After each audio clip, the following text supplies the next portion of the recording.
नमस्कार, आप देख रहे हैं नेक्स्ट 9 न्यूज और मैं हूं आपके साथ मनीष कुमार सैनी। झारखंड में 2 चरणों में 81 विधानसभा सीटों पर वोटिंग होती है और वोटिंग होने के बाद जब नतीजे घोषित किए जाते हैं तो झारखंड के अंदर एनडीए के लिए गंभीर स्थिति बनती हुई नजर आती है, क्योंकि इंडिया गठबंधन एक बार फिर से सरकार बनाता हुआ नजर आता है और जेएमएम सबसे ज्यादा सीटें झारखंड के अंदर इंडिया गठबंधन के तहत लेकर आती है। 55 सीटें लगभग यहां जेएमएम को मिलती हुई नजर आती हैं और देखा गया किस तरह से कांग्रेस यहां पर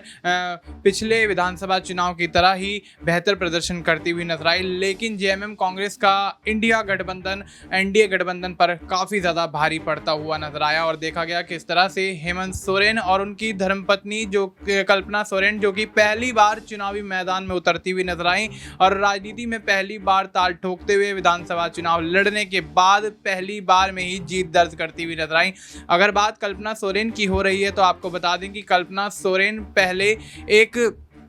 नॉर्मल ज़िंदगी जिया करती थी, लेकिन जब से हेमंत सोरेन के ऊपर ईडी सीबीआई की यहाँ पर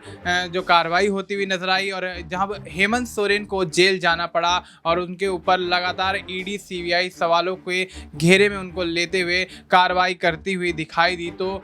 झारखंड मुक्ति मोर्चा की कमान कल्पना सोरेन द्वारा संभाली गई और कल्पना सोरेन ने बखूबी झारखंड मुक्ति मोर्चा की कमान को संभालते हुए हेमंत सोरेन की गैर मौजूदगी में पार्टी की कमान को संभाले रखा और ऐसे में पार्टी में बढ़ चढ़कर हिस्सेदारी निभाई, जिसके बाद हेमंत सोरेन विधानसभा चुनाव से पहले जब यहां जमानत पर बाहर आते हैं और चंपई सोरेन मुख्यमंत्री पद छोड़ते हैं और हेमंत सोरेन वापस उस मुख्यमंत्री पद को ग्रहण करते हैं, तो झारखंड के अंदर राजनीति में हलचल मचती हुई नजर आती है और एनडीए खेमा कहीं ना कहीं इंडिया गठबंधन और हेमंत सोरेन पर हावी होता हुआ नजर आता है और यहाँ पर बड़े आरोप लगाता हुआ नजर आता है और जिसके बावजूद कहीं ना कहीं हेमंत सोरेन ने अपना पलड़ा भारी रखते हुए झारखंड के अंदर एक बड़ी जीत दर्ज की और अब ऐसे में उनकी धर्मपत्नी, जो कि गांडे विधानसभा सीट से चुनावी मैदान में उतरी थी, वो भी बड़ी जीत दर्ज करती हुई नजर आई और कल्पना सोरेन के जीत दर्ज करने के बाद अब सवाल ये उठने लगे हैं कि क्या कल्पना सोरेन को कैबिनेट में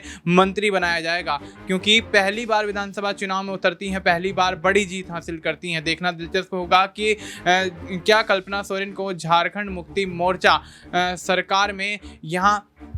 मंत्री पद मिलता है और अगर मंत्री पद मिलता है तो कौन से विभाग की जिम्मेदारी उनको सौंपी जाएगी। फिलहाल आपको इस मुद्दे पर क्या कुछ लगता है, आप अपनी राय हमें कमेंट करके बता सकते हैं। बाकी देश और दुनिया से जुड़ी तमाम जानकारी के लिए आप देखते रहिए नेक्स्ट 9 न्यूज।